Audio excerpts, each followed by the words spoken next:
السلام علیکم۔ جہان داستان میں آپ کا خیر مقدم ہے۔ امید ہے کہ آپ خیریت سے ہوں گے۔ ہینا اور شکاری کی ایپیسوڈ نمبر 6 شکار لے کر حافی حاضر خدمت ہے۔ کہانی شروع کرنے سے پہلے اگر آپ نے ہمارا چینل سبسکرائب نہیں کیا تو سبسکرائب کر دیں اور بیل آئیکن کے بٹن پہ کلک کر دیں۔ تو شروع کرتے ہیں ہینا اور شکاری ایپیسوڈ نمبر 6 شکار۔ میں زیادہ دنوں تک رابرٹسن کے مستقر میں قیام کرنا نہ چاہتا تھا کہ جلد از جلد دریا عبور کر کے انجانی منزل کی طرف اپنا سفر جاری رکھوں، لیکن یہاں بھی قسمت، یہاں میری پرانی ساتھی قدرت میرے لیے کچھ اور ہی مقدر کر چکی تھی۔ ہوا یوں کہ اپنی خوراک میں کچھ کھا جانے سے امسلوپوگاس کے ساتھی دفعتاً پیٹ کے کسی مرض میں مبتلا ہو کر بیمار پڑ گئے۔ کم از کم میرا تو یہی خیال تھا کہ انہوں نے کچھ کھا لیا تھا، لیکن امسلوپوگاس اور اس کے ساتھیوں کا کچھ اور ہی خیال تھا۔ اب اتفاقاً امسلوپوگاس کے ساتھیوں میں گردکو نامی ایک شخص تھا جو فرصت میں وچ ڈاکٹر بن کر جادو ٹونا کیا کرتا تھا۔ اس نے اعلان کیا کہ ان لوگوں پر سحر کر دیا گیا ہے، کیونکہ آپ جانیے یہ کافر ہر معاملے میں سحر وغیرہ تلاش کر لیتے ہیں۔ چنانچہ اس گرد کون نے مجرم یا ساحر کو سونگ نکالنے کا انتظام کیا۔ امسلوپوگاس نے، جو کم توہم پرست نہ تھا، اس سلسلے میں اس کی مدد کی اور ہنیس نے بھی اس کا ساتھ دیا، حالانکہ وہ اپنے آپ کو عیسائی کہتا تھا۔ ایسا اس نے کچھ تو شوق تجسس سے کیا تھا۔ اس نے بڑی متجسس طبیعت پائی تھی، اور کچھ اس خوف سے کہ اس کی غیر موجودگی میں سارا الزام کہیں اس کے ہی سر نہ تھوپ دیا جائے۔ میں نے سونگنے کی یہ کارروائی قدرے فاصلے سے اور چھپ کر دیکھی، کیونکہ مجھے خوف تھا کہ معاملہ بڑھ کر کہیں جھگڑے کی صورت اختیار نہ کر لے۔ آئی نیز میرے ساتھ تھی اور حیرت و دلچسپی سے اس کارروائی کو دیکھ رہی تھی، کیونکہ ایسی رسم اس نے پہلے کبھی نہ دیکھی تھی۔ حسب معمول چھوٹا سا دائرہ بنایا گیا۔ امسلوپوگاس اور اس کے ساتھی دائرے کے کنارے پر بیٹھ گئے، اور گردکو، جو وچ ڈاکٹر کے سارے لوازمات سے لیس تھا، دائرے کے بیچ میں بیٹھا۔ کچھ ہی دیر بعد وہ روح کو بلانے اور اپنے پر طاری کرنے میں کامیاب ہو گیا۔ اب وہ ایک وجد کے عالم میں دائرے میں گھوم رہا اور ہرن کی دم جو اس کے ہاتھ میں تھی ہلا رہا تھا۔ وہ مجرم یا ساحر کو سونگنے والا تھا۔ دفعتاً وہ دائرے میں سے باہر آیا، حلقہ توڑ کر دیوانوں کی طرح اس طرف بھاگا جہاں رابرٹسن کے بہت سے گاؤں والے کھڑے یہ تماشا دیکھ رہے تھے۔ میں کانپ گیا، کیونکہ یہ جھگڑے کا پیش خیمہ تھا۔ گردکو رابرٹسن کے آدمیوں میں سے کسی کو سونگنے والا تھا، اور اس نے سونگ لیا۔ گردکو نے وہاں کھڑے ہوئے تھوماسو کو ہرن کی دم سے چھو لیا، اور پھر اس کے منہ پر دم مار کر اور چیخ کر اعلان کیا کہ یہ ہے وہ ساحر جس نے بیمار آدمیوں کے پیٹ میں زہر داخل کر دیا ہے۔ اس پر تھوماسو، جو بڑی شان سے کھڑا ہوا تھا، ایک دم سے بجھ گیا، اور حالانکہ وہ اپنے طور پر بہادر اور نڈر تھا، لیکن اس وقت زولووں کے بشرے پر نمایاں جذبات سے ایسا خوف زدہ ہو کر ایک دم سے پلٹا اور دم دبا کر بھاگ گیا۔ کسی نے اس کو تعاقب کرنے کی کوشش نہ کی۔ اب میں سمجھا کہ یہ معاملہ ختم ہو گیا تھا، اور یہ کہ اب وقت آ گیا تھا کہ میں کمین گاہ سے باہر نکل کر امسلوپوگاس سے تھوماسو کے معاملے میں چند الفاظ کہوں کہ اس سلسلے کو اب آگے نہ بڑھایا جائے، کیونکہ امسلوپوگاس اور اس کے ساتھی تھوماسو سے نفرت کرتے تھے۔ چنانچہ میرے خیال میں وہ اسے بخشنے والے نہ تھے، لیکن اس سے پہلے کہ میں باہر آتا، گردکو دائرے میں پہنچ چکا تھا، اور اس پر پھر نئی روح آ گئی تھی۔ ہرن کی دم پھینک کر اس نے اپنے دونوں ہاتھ اوپر اٹھائے اور آسمان کی طرف دیکھنے لگا۔ اب وہ بلند آواز میں چیخ رہا تھا، لیکن میں اتنی دور تھا کہ سمجھ نہ سکا کہ وہ کیا کہہ رہا تھا۔ بہرحال اس نے جو کچھ بھی کہا، اس نے امسلوپوگاس اور اس کے ساتھیوں کو خوف زدہ کر دیا، کیونکہ اتنے فاصلے سے بھی میں ان کے چہرے کے جذبات دیکھ سکتا تھا۔ حیرت تو اس بات پر ہے کہ امسلوپوگاس بھی سہم گیا۔ اس کے ہاتھ سے کلہاڑا چھوٹ گیا۔ وہ کچھ کہنے کے لیے اٹھا، لیکن کچھ کہے بغیر پھر بیٹھ گیا اور دونوں ہاتھوں سے اپنا چہرہ ڈھک لیا۔ ایک ہی منٹ بعد رسم ختم ہو گئی۔ گردکو اپنی اصلی حالت پر آ گیا۔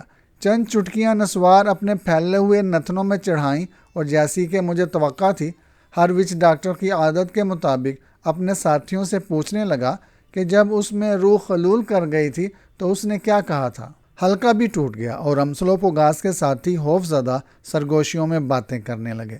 امسلوپوگاس سر جھکائے بیٹھا ہوا تھا اور کسی خیال میں غرق تھا۔ رہا ہنیس تو وہ سام کی طرح، جیسا کہ اس کی عادت تھی، حلقے میں سے کھسک گیا تھا۔ یقیناً وہ مجھے تلاش کر رہا تھا۔ مسٹر کوارٹر مین، یہ سب کچھ کیا تھا اور کیا ہوا اس کا نتیجہ؟ آئینیز نے پوچھا۔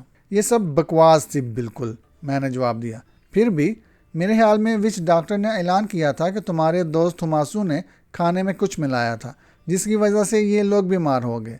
اور میرے خیال میں یہ وچ ڈاکٹر نے غلط نہیں کہا، توماسو ایسا ہی آدمی ہے، کیونکہ اسے ان زولوں سے خصوصاً امسلوپوگاس سے سخت نفرت ہے، لیکن امسلوپوگاس مجھے بے حد پسند ہے۔ اچھا، میں نے حیرت سے کہا۔ ہاں، آج صبح وہ کہیں سے تلاش کر کے بے حد خوبصورت پھول لایا تھا میرے لیے۔ یہ پھول مجھے دے کر اس نے ایک طول طویل تقریر کی تھی جس کا ایک لفظ بھی میری سمجھ میں نہیں آیا۔ جنگجو امسلوپوگاس کا جو رومان کے نام تک سے واقف نہ تھا، کسی لڑکی کی خدمت میں پھول پیش کرنے کا خیال ایسا مضحکہ خیز تھا کہ میں نے ایک قہقہہ لگایا اور اداس چہرہ والی آئینیز بھی مسکرائے بغیر نہ رہ سکی۔ اس کے بعد وہ کسی کام سے چلی گئی۔ میں بھی حنیس کے پاس پہنچا۔ حنیس، کیا ہوا؟ میں نے سونگھنے کی رسم کے متعلق پوچھا۔ عجیب قصہ ہوا باس، حنیس نے جواب دیا۔ حالانکہ اس کا آخری حصہ میں نہ سمجھ سکا، وچ ڈاکٹر گردکو نے توماسو کو سونگھ لیا کہ یہی وہ شخص ہے جس نے امسلوپوگاس کے ساتھیوں کو بیمار کر دیا ہے۔ چونکہ ہم یہاں مہمان ہیں، اس لیے وہ لوگ توماسو کو مار تو نہ ڈالیں گے، لیکن وہ اس سے بہت خفا ہیں اور اگر موقع ملا تو اسے پیٹیں گے ضرور۔ لیکن یہ چھڑی کا چھوٹا سرا ہے۔ اور وہ خاموش ہو گیا۔ تو پھر چھڑی کا بقیہ حصہ بڑا سرا کیا ہے بے وقوف؟ میں نے بے چینی سے پوچھا۔ باس، وہ روح جو گردکو میں آئی تھی۔ کیا بکواس ہے یہ؟ میں نے کہا۔ تم عیسائی ہو اور روح وغیرہ کے متعلق ایسی باتیں کہتے ہو؟ کاش کہ میرے والد تمہاری یہ باتیں سن سکتے۔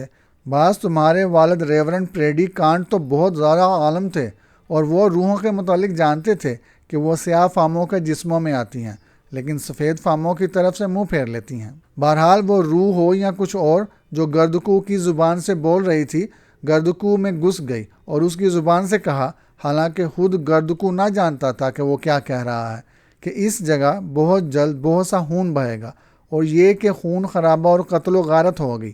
یہاں بس یہ ہوا باس۔ خون بہے گا؟ کس کا خون؟ کیا مطلب ہے اس گدھے کا؟ یہ تو میں نہیں جانتا باس، لیکن اس نے جسے تم نے بکواس کہا ہے، گردکو کی زبان سے کہا ہے کہ وہ لوگ جو عظیم طلسم کے ساتھ ہیں، اس کا مطلب اس طلسم سے ہے جو تم نے گلے میں پہن رکھا ہے۔ سو وہ محفوظ رہیں گے۔ چنانچہ مجھے یقین ہے کہ وہ ہمارا خون نہ ہوگا جو بہے گا، اور باس مناسب ہوگا کہ ہم جلد از جلد یہاں سے روانہ ہو جائیں۔ چنانچہ میں نے حنیس کو خوب ڈانٹا ڈپٹا کہ وہ ایسی باتوں میں یقین رکھتا ہے اور گردکو کی بکواس پر ایمان لے آیا ہے۔ اس کے بعد میں نے اس واحد رسم اور اس کے نتیجے کے متعلق چند سوالات پوچھے۔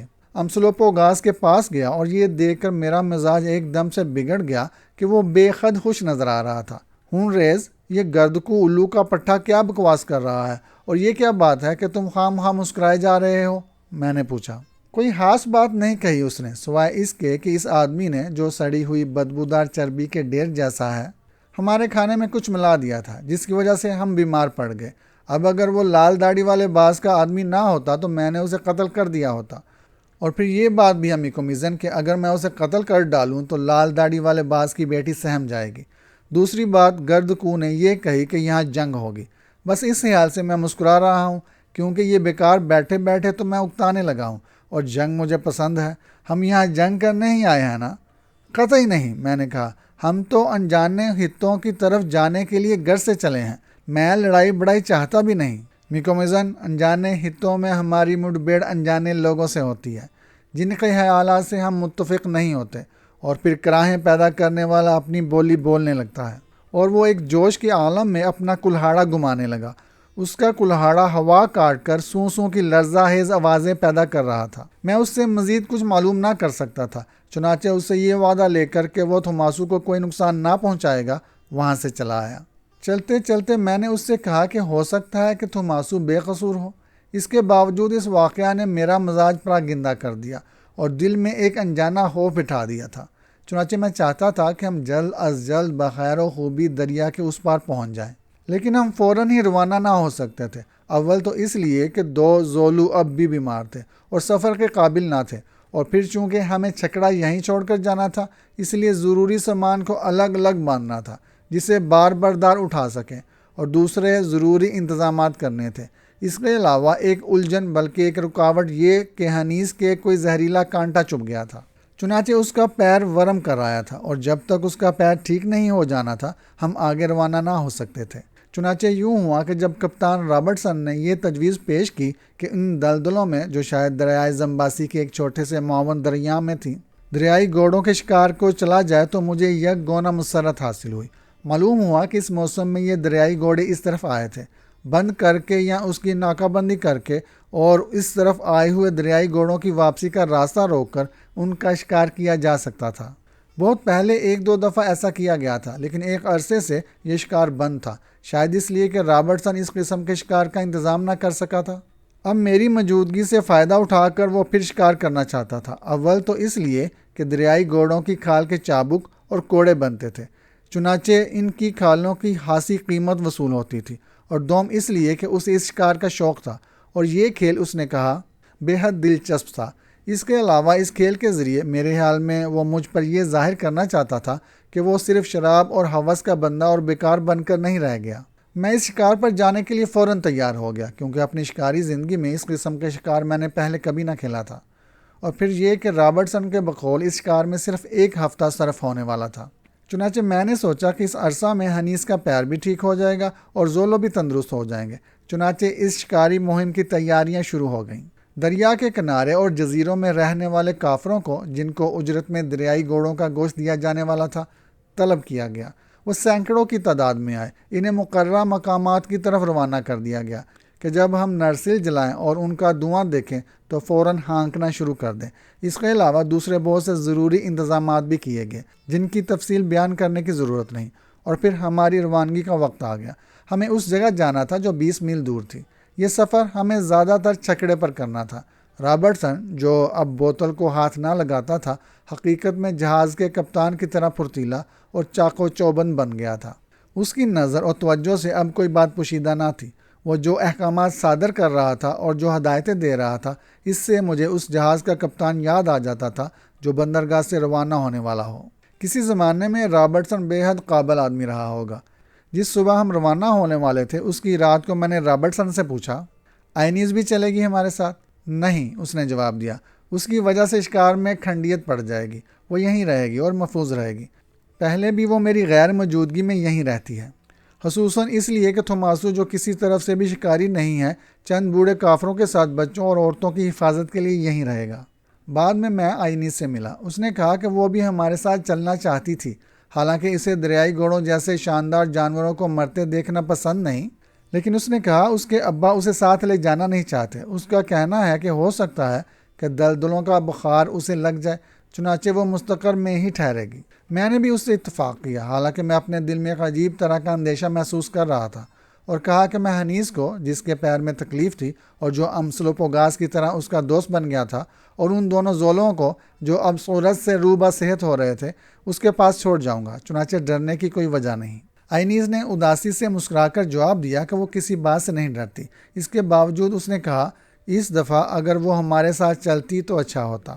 اس کے بعد میں اس سے رخصت ہوا، اور اس وقت میں نہ جانتا تھا کہ ہماری یہ جدائی بے حد طویل ہوگی۔ رخصت کے وقت ایک عجیب رسم ادا کی گئی۔ ہون ریز امسلوپوگاس نے کلہاڑے کے نام پر اور اس کی قسم دلا کر آئینیز کو اپنے 2 ساتھیوں کے سپرد کیا، اور اس قدر سنجیدگی سے کہ مجھے شک ہوا کہ وہ کسی ایسے خطرے کی بو پا رہا ہے جس کو بیان کرنا وہ مناسب نہیں سمجھتا۔ میرا خیال فوراً وچ ڈاکٹر گردکو کی پیشگوئی کی طرف گیا، اور سوچا کہ وہ شاید اسی پیشگوئی کے پیش نظر اپنے دونوں ساتھیوں سے آئینیز کی حفاظت کرنے کا حلف لے رہا تھا۔ لیکن اپنے ساتھیوں سے حلف لیتے وقت وہ بار بار موٹے تھوماسو کی طرف دیکھ رہا تھا۔ چنانچہ میں نے سوچا وہ تھوماسو کی طرف سے مطمئن نہ تھا۔ شاید امسلوپوگاس کو یہ خوف ہو کہ رابرٹسن کی غیر موجودگی سے فائدہ اٹھا کر تھوماسو آئینیز پر دست درازی کرنے کی کوشش کرے۔ اب اگر امسلوپوگاس کو یہی خوف تھا تو چند وجوہات کی بنا پر میں یقین سے کہہ سکتا ہوں کہ اس کا یہ خوف بے بنیاد نہ تھا۔ میں یہاں صرف ایک وجہ بیان کروں گا، اور وہ یہ کہ تھوماسو ایسا جگادری بزدل تھا کہ وہ اپنے اس ارادے کو، بشرط یہ کہ اس کا ایسا کوئی ارادہ ہو، جامع عمل نہ پہنا سکتا تھا۔ اس کے باوجود میرے دل میں بھی خطرے کی گھنٹی بج رہی تھی، جس کا مطلب میری سمجھ میں نہ آتا تھا۔ تاہم میں نے بھی حنیس کو آئینیز اور گھر پر نظر رکھنے کی تاکید کرنے کے بعد کہا کہ اگر اسے کہیں کچھ گڑبڑ نظر آئے تو فوراً ہمیں خبر کر دے۔ ہاں باس، حنیس نے جواب دیا، میں اداس آنکھوں پر نظر رکھوں گا۔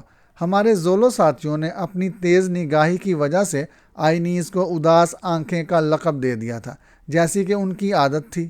باس، حنیس نے کہا، میں اداس آنکھوں کا ایسا خیال رکھوں گا کہ گویا وہ میری دادی ہے، حالانکہ سمجھ میں نہیں آتا کہ یہاں اسے کیا خطرہ ہو سکتا ہے۔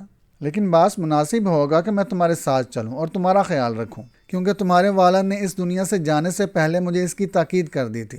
تم جانو عورتوں کی دیکھ بھال کرنا میرا کام نہیں، اس کے علاوہ میرا پیر بھی اب اچھا ہے اور میں دریائی بھینسوں کا شکار کرنا چاہتا ہوں۔ اور یہاں وہ خاموش ہو گیا۔ اور پھر کیا حنیس؟ اور پھر یہ باس کہ گردکو نے کہا ہے کہ خوب جنگ ہوگی، اور اگر واقعی جنگ ہو گئی اور کہیں تمہیں کچھ نقصان پہنچ گیا تو میں تمہارے والد کو اس دوسری دنیا میں جہاں بہت سی آگ جلتی ہے جانے کے بعد کیا جواب دوں گا؟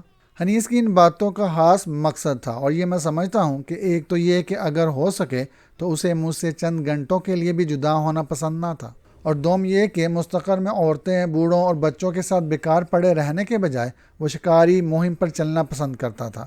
کم سے کم میں نے تو اس کی باتوں سے یہی نتیجہ اخذ کیا، اور مجھے اعتراف ہے کہ میں نے جو نتیجہ اخذ کیا تھا وہ سطحی تھا۔ اس کی ایک خاص اور اصل وجہ دوسری تھی، جس کی تہہ تک اس وقت نہ میں پہنچ سکا تھا۔ دراصل حنیس اپنی رغبت کو شکست دینے کی جدوجہد کر رہا تھا۔ بعد میں مجھے معلوم ہوا کہ رابرٹسن چوری چھپے حنیس کو شراب دیا کرتا تھا، کیونکہ آپ جانیے ایک عادی شرابی کو دوسرے عادی شرابی سے، خصوصاً شراب کے معاملے میں، ہمدردی ہوتی ہے۔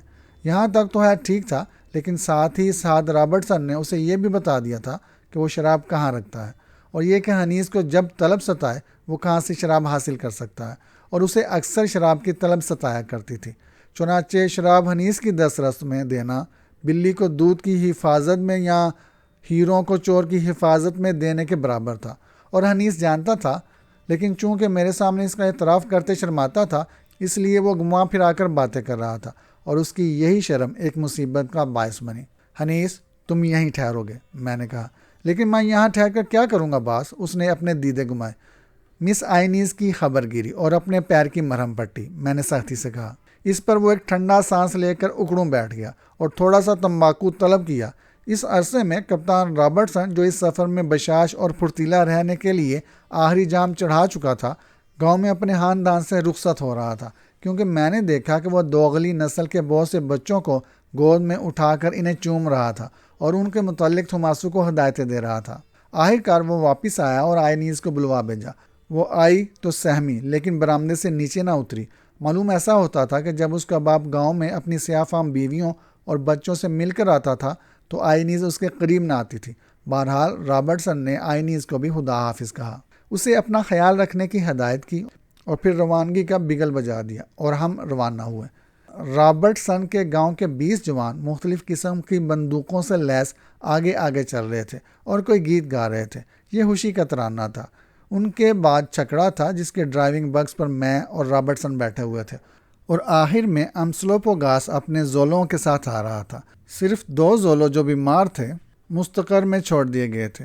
راستہ ہموار اور سیدھا تھا اور بے حد خوبصورت گھاس اور جھاڑیوں کے درمیان سے گزر رہا تھا۔ یہ وہی جنگل تھا جو دریائے زمباسی تک چلا گیا تھا۔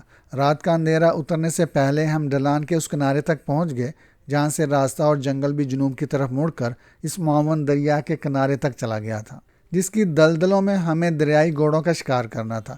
یہاں ہم نے پڑاؤ ڈال دیا اور دوسرے دن صبح چھکڑے کو میرے ایک ملازم اور گاؤں کے 2 کافروں کی حفاظت میں چھوڑ کر ہم گھنے جنگل میں داخل ہو گئے۔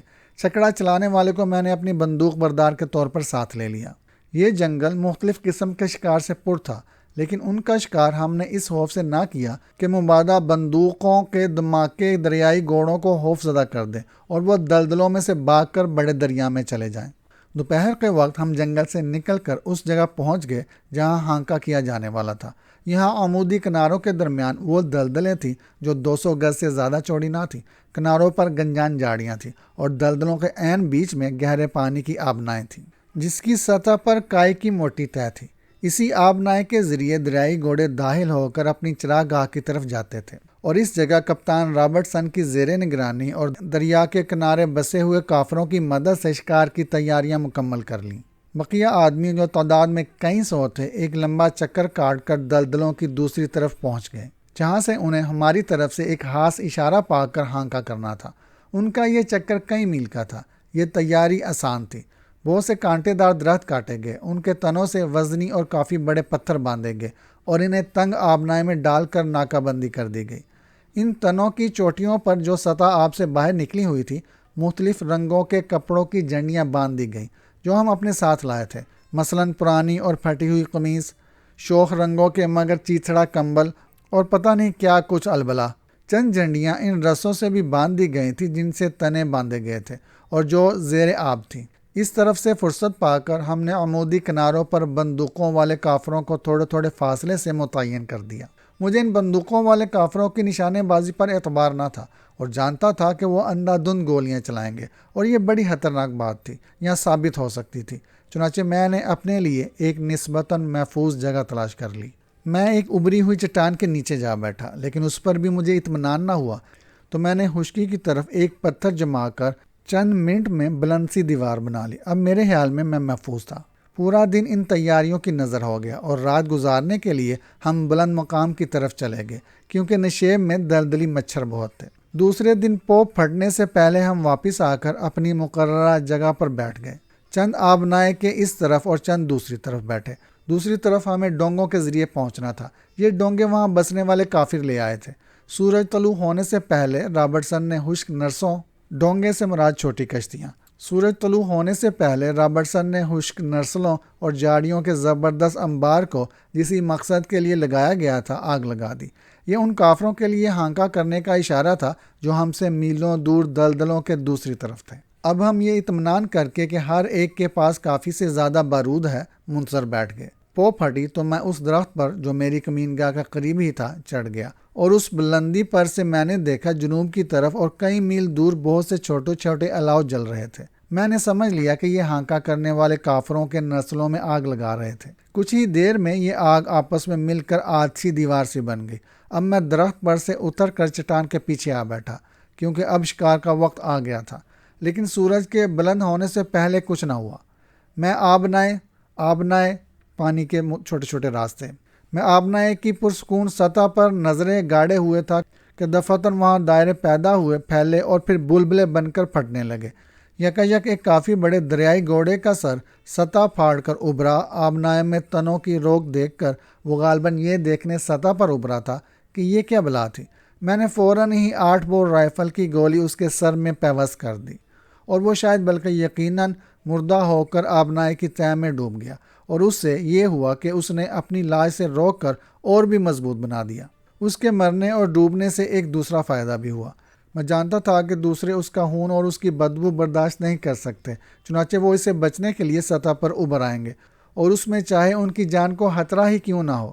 جہاں آبنائے میں زیر آب دارے نہ تھے، چنانچہ مرے ہوئے دریائی گھوڑوں کا خون جلد ہی یہاں سے وہاں تک پھیل گیا۔ پیچھے نروں اور ماداؤں کا پورا ریوٹ چلا آ رہا تھا۔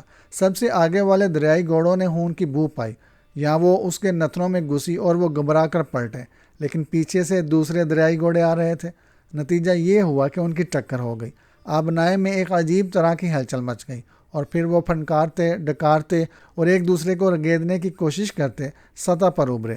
پیچھے سے دریائی گھوڑوں کی آمد کا سلسلہ تو جاری ہی تھا، اور کچھ ہی دیر بعد اس تنگ آبنائے میں ایک عجیب طرح کی افراتفری مچی ہوئی تھی۔ ہماری بندوقیں بے تحاشا بڑبڑانے لگی۔ بالکل جنگ کا منظر تھا۔ یہ اور بات تھی کہ یہ جنگ یک طرفہ تھی۔ بارود کے دھوئیں کی چادر میں شگاف پڑا تو میں نے دیکھا بہت دور سے ہانکا کرنے والے عجیب لباسوں میں ملبوس چیختے، چلاتے اور بالے اور نسلوں کی جلتی ہوئی مشعلیں ہلاتے اور خوشی سے تقریباً ناچتے آگے بڑھ رہے تھے۔ زیادہ تر کناروں پر تھے، لیکن جو زیادہ جوشیلے اور بہادر تھے وہ ڈونگوں میں بیٹھے انہیں ریوڑ کے پیچھے ہی پیچھے لا رہے تھے اور دریائی گھوڑوں کو آبنائے کی طرف دھکیل رہے تھے۔ اور یہ بات یقیناً خطرناک تھی کیونکہ گھبرائے ہوئے اور خوف زدہ دریائی گھوڑے اسی راستے سے لوٹ کر دلدلوں اور پھر دریا تک پہنچ سکتے تھے۔ اپنی پوری شکاری زندگی میں نے ایسا عجیب اور یادگار منظر پہلے کبھی نہ دیکھا تھا۔ اس کے باوجود میں اپنے دل میں ایک طرح کسک محسوس کر رہا تھا کیونکہ میں ایک شکاری تھا اور یہ جو کچھ ہو رہا تھا یہ شکار نہیں بلکہ بے دردانہ قتل عام تھا۔ اور آخر میں جو کچھ ہوا وہ یوں تھا۔ بہت جلد آبنائے دریائی گھوڑوں سے حقیقت میں پر ہو گئی اور اس میں مختلف قد و قامت کے دریائی گھوڑے تھے۔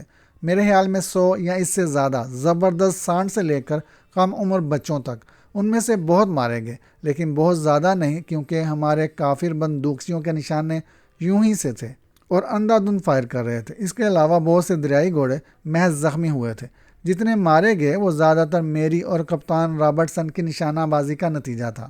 بدنصیب دریائی چوپائے بندوق کے دھماکوں اور خون کی بو سے اتنے خوفزدہ ہوئے اور ایسے گھبرائے کہ ایک دم سے پاگل ہو گئے۔ کچھ دیر تک وہ آبنائے میں سطح پر اور زیر آب پھنسے رہے اور یوں ڈکارتے اور چیختے رہے کہ اس طرف کا جنگل دور دور تک گونج اٹھا، اور پھر دفعتاً جیسے انہوں نے ایک آخری فیصلہ کر لیا۔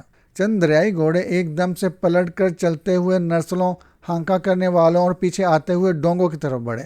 ان میں سے ایک دریائی گھوڑے نے جو زخمی تھا ایک ڈونگے پر حملہ کر دیا، اپنا غار جیسا منہ کھولا اور اس نے ڈونگے کو پکڑ کر اسے تڑاک سے توڑ دیا اور چپو چلانے والے کو ختم کر دیا، اور اس مہارت سے کہ اس غریب کی لاش کا بھی پتہ نہ چلا کہ کیا ہوئی اور کہاں گئی۔ البتہ دریائی گھوڑوں کی اکثریت نے ایک دوسرا ہی راستہ اختیار کیا۔ وہ پانی میں سے نکل کر دونوں طرف کے کناروں پر آ گئے اور حیرت انگیز تیزی اور آسانی سے کناروں کی عمودی ڈھلان چڑھ کر سیدھے ہماری طرف آنے لگے، اور اس وقت میں نے اپنے احتیاط کی دل ہی دل میں اپنے آپ کو داد دی، کیونکہ میں ایک مضبوط اور ٹھوس چٹان اور خود اپنی بنائی ہوئی دیوار کی آڑ میں تھا۔ میں اس چٹان کے پیچھے اپنے بندوق بردار اور امسلوپوگاس کے ساتھ، جو بندوق نہ چلانا جانتا تھا اور اس لیے اس نے میرا ساتھی بننا پسند کیا تھا، بیٹھا بھاگ کر آئے ہوئے دریائی گھوڑوں پر گولیاں چلا رہا تھا۔ میں یکے بعد دیگرے 2 بندوقوں سے اور بڑی پھرتی سے گولیاں چلا رہا تھا۔ اس کے باوجود میں بپھرے ہوئے اور گھبرائے ہوئے دریائی گھوڑوں کی پیش قدمی پوری طرح سے نہ روک سکا۔ وہ خطرناک حد تک ہمارے قریب پہنچ رہے تھے۔ میں نے امسلوپوگاس کی طرف دیکھا اور اس خطرناک صورتحال میں بھی یہ دیکھ کر دل ہی دل میں خوش ہوئے بغیر نہ رہ سکا کہ غالباً اپنی عمر میں پہلی دفعہ یہ جنگجو اور نڈر خون ریز حقیقت میں خوفزدہ تھا۔ یہ تو پاگل پن ہے میکو میزن، اس نے اس شور شرابے میں چیخ کر کہا۔ کیا ہم یہاں اس لیے آئے تھے کہ پانی میں رہنے والے سوروں کے کھروں تلے کچلے جائیں؟ معلوم تو ایسا ہی ہوتا ہے، میں نے کہا۔ البتہ تم یہاں بیٹھے بیٹھے کچلے جانے کے بجائے باہر نکل کر کچلا جانا یا کھایا جانا پسند کرتے ہو تو بات دوسری ہے۔ اور میں نے اس زبردست مگرمچھ کی طرف اشارہ کیا جو دریائی گھوڑوں کے ساتھ آبنائے میں سے نکل آیا تھا اور اپنا منہ پھاڑے ہماری طرف ہی آ رہا تھا۔ کلہاڑے کی قسم امسلوپوگاسیا، میں ایک سپاہی ہوں اور اس طرح مرنا پسند نہیں کروں گا جس طرح کے حقیر کیڑا بیل کے کھروں تلے دب کر مر جاتا ہے۔ کہیں پیچھے میں ایک درخت کا ذکر کر چکا ہوں جو میری کمین گاہ کے قریب تھا اور جس پر چڑھ کر میں نے دور پر ہانکا کرنے والوں کو نرسلوں میں آگ لگاتے دیکھا تھا۔ اب امسلوپوگاس اس درخت کی طرف لپکا اور بندر کی سی پھرتی سے اس پر چڑھ گیا۔ جب وہ درخت پر چڑھ رہا تھا تو مگرمچھ اس کے قریب سے گزر رہا تھا۔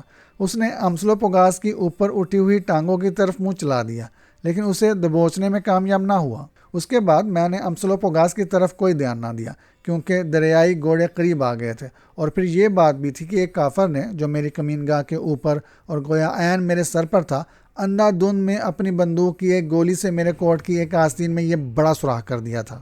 اگر وہ چٹان اور پتھروں کی وہ دیوار جو میں نے بنائی تھی نہ ہوتی تو میرا اور میرے بندوق بردار کا جسم کبھی کا چھلنی ہو چکا ہوتا، کیونکہ بعد میں معائنہ کرنے سے معلوم ہوا کہ چٹان اور دیوار کی وجہ سے، یا جیسا کہ بعد میں حنیس نے کہا، زکالی کی عظیم طلسم کی وجہ سے ہم محفوظ رہے۔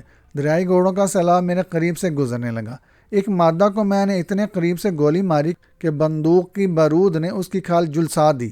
بہرحال ہمیں ذرا بھی نقصان پہنچائے بغیر ہمارے قریب سے نکلتے چلے گئے، لیکن دوسرے ہماری طرح خوش قسمت نہ تھے۔ 2 کافر کچلے گئے اور تیسرے کی ٹانگ ٹوٹ گئی۔ اور ایک بڑا مضحکہ خیز واقعہ ہوا۔ ایک جگادری اور پوری طرح سے وحشت زدہ دریائی گھوڑے نے اس درخت کو پوری قوت سے ٹکر مار دی جس پر امسلوپوگاس چڑھا بیٹھا تھا۔ درخت کا تنا چونکہ موٹا اور مضبوط نہ تھا اس لیے وہ بیچ میں سے ٹوٹ گیا۔ چنانچہ وہ درخت جس کی چوٹی پر امسلوپوگاس گھونسلے میں بیٹھے ہوئے پرندے کی طرح اطمینان سے بیٹھا ہوا تھا، اڑدم سے نیچے آ رہا، لیکن اسے چند خراشوں اور اوپری چوٹوں کے علاوہ کوئی زخم نہ آئے، کیونکہ دریائی گھوڑا امسلوپوگاس کی طرف متوجہ ہوئے بغیر اور درخت کے گرنے سے گھبرا کر آگے بھاگتا چلا گیا تھا۔ میکو میزن، ایسا منحوس واقعہ ہوتا ہے اس آدمی کے ساتھ جو اس کام میں حصہ لیتا ہے جس کے متعلق وہ کچھ نہیں جانتا، بعد میں امسلوپوگاس نے مجھ سے کہا۔ اس کے باوجود وہ اس درخت پر چڑھنے اور پھر اس درخت سمیت گرنے کے واقعے کو چھپا نہ سکا، کیونکہ یہ سب کچھ گویا سر عام ہوا تھا اور یہ واقعہ سب نے دیکھا تھا۔ چنانچہ یہ واقعہ کافروں میں ایک سدا بہار لطیفہ بن گیا، اور اگر میں نے اسے نہ روکا ہوتا تو وہ اس کافر کو قتل کر دیتا جس نے اسے یہ عجیب لقب دیا تھا، جس کا مطلب تھا وہ جو اتنا بہادر ہے کہ درخت پر چڑھنے کے بعد دریائی گھوڑے پر سواری کرتا ہے۔ آخر کار یہ معاملہ ختم ہوا، جس کے لیے میں نے خدا کا شکر ادا کیا۔ بہت سے دریائی گھوڑے مارے گئے تھے، میرے خیال میں 20 یا اس سے کچھ زیادہ تھے، لیکن ان کی اکثریت کسی نہ کسی طرح بچ نکلی تھی، جن میں سے زیادہ تر میں سمجھتا ہوں زخمی تھے۔ میرے خیال میں ریورڈ کا آخرکار اپنے خوف پر قابو حاصل کر کے دریا اور دلدلوں کی طرف نکل گیا تھا۔ بہرحال دریائی گھوڑے جا چکے تھے، اور یہ یقین کر کے کہ اب اس شخص کے لیے جو میرے سامنے ہی کچلا گیا تھا میں کچھ نہ کر سکتا تھا، میں نے ڈونگے کے ذریعے آبنا عبور کی کہ اطمینان سے پڑاؤ میں پہنچ کر آرام کروں، لیکن آرام کرنا میری قسمت میں ابھی نہ تھا۔ پڑاؤ میں پہنچا تو دیکھا کہ رابرٹسن بوتل سے اپنی تھکن دور کر رہا تھا اور بہت زیادہ متفکر اور غصے میں معلوم ہوتا تھا، کیونکہ اس کے قریب ہی وہ کافر دریائی گھوڑوں کی بگدڑ میں مارا گیا تھا جس سے رابرٹسن کو خاص انسیت تھی اور دوسرے کافر کی ٹانگ ٹوٹ گئی تھی۔ رابرٹسن نے مجھے دیکھتے ہوئے بڑے جوش اور غصے کے عالم میں اعلان کیا کہ وہ دریائی گھوڑا جس نے اس کے ساتھی کی جان لی اور دوسرے کی ٹانگ توڑ دی ہے زخمی تھا اور ان جھاڑیوں میں گھس گیا تھا جو وہاں سے صرف چند گز دور تھی، اور اب وہ یعنی رابرٹسن اس سے انتقام لینا چاہتا تھا، بلکہ جب میں کیمپ میں پہنچا ہوں تو وہ اس دریائی گھوڑے کے تعاقب میں جانے ہی والا تھا۔ رابرٹسن کو یوں غصے میں اور پریشان دیکھ کر مجھے یہی مناسب معلوم ہوا کہ میں ابھی اس کے ساتھ چلا جاؤں۔ جو کچھ ہوا اس کی تفصیل بیان کرنے کے بجائے اتنا بتا دوں کہ آخرکار ہم نے اس دریائی گھوڑے کو جھاڑیوں میں دبکا ہوا تلاش کر لیا۔ رابرٹسن نے اپنی بندوق کی دونوں نالیاں جھاڑیوں میں چلا دی۔ گولیاں دریائی گھوڑے کی لگی ضرور، لیکن وہ مرا نہیں، چنانچہ وہ ایک گرج کے ساتھ اور اپنا غار جیسا منہ کھول کر جھاڑیوں سے باہر آیا کہ اس بلائے ناگہانی کے سامنے سے بھاگ نکلے۔ رابرٹسن اس زخمی جانور کے راستے میں تھا، چنانچہ وہ پلٹ کر بھاگا، لیکن چند قدم بعد ہی ٹھوکر کھا کر گرا، اور اگر میں نے اس کے اور دریائی گھوڑے کے درمیان آ کر اس بپھرے ہوئے جانور کے جسم میں اپنی 8 بور بندوق کی 2 گولیاں پیوست نہ کر دی ہوتی تو رابرٹسن اس کے پیروں تلے روندا گیا ہوتا۔ دریائی گھوڑا مجھ سے اور رابرٹسن سے جو اٹھنے کی کوشش کر رہا تھا صرف 3 فٹ دور مردہ ہو کر گرا۔ اس واقعہ نے رابرٹسن کا نشہ حرن کر دیا اور وہ مارے احسان مندی کے میرے سامنے بجھ گیا۔ کوارٹر مین، تم واقعی بہت بہادر ہو، وہ بولا۔ اگر تم نہ ہوتے تو میں اس جگہ پہنچ گیا ہوتا جہاں مرنے کے بعد سب لوگ جاتے ہیں۔ میں تمہارا یہ احسان کبھی نہ بھولوں گا، کوارٹر مین، اور اگر کبھی تم نے کوئی چیز طلب کی جو کپتان جان رابرٹسن کے اختیار میں ہوئی تو وہ دینے سے دریغ نہ کرے گا۔ مجھے دفعتاً ایک خیال آیا، چنانچہ موقع سے فائدہ اٹھاتے ہوئے میں نے کہا، بہت اچھا، میں ایک چیز طلب کر رہا ہوں جو تم آسانی سے دے سکتے ہو۔ مانگو میرے دوست، وہ تمہاری ہو گئی، چاہو تو میرا آدھا گھر، گاؤں، کھیت اور تجارت مانگ لو۔ میں نے بندوق میں نئے کارتوس ڈالتے ہوئے کہا، تم سے ایک وعدہ چاہتا ہوں۔ صرف وعدہ؟ اس نے حیرت سے کہا۔ ہاں، یہ وعدہ کہ تم اپنی بیٹی کی خاطر شراب چھوڑ دو گے۔ یہ شراب ہی تھی جس نے ابھی تمہیں موت کے سامنے پہنچا دیا تھا۔ میرے دوست، یہ بڑی مشکل چیز طلب کی ہے تم نے، اس نے نیچی آواز میں کہا، لیکن خدا کی قسم میں آئینیز اور تمہاری خاطر شراب چھوڑنے کی کوشش کروں گا۔ اس کے بعد میں اس کافر کی ٹانگ کی ہڈی بٹھانے چلا گیا جو پڑا کراہ رہا تھا۔ یہ کہانی ابھی جاری ہے۔ یہ کہانی آپ کو اچھی لگے تو لائک ضرور کیجئے گا، ہمارے چینل کو سبسکرائب کر دیں اور بیل آئیکن کے بٹن پر کلک کر دیں۔ شکریہ۔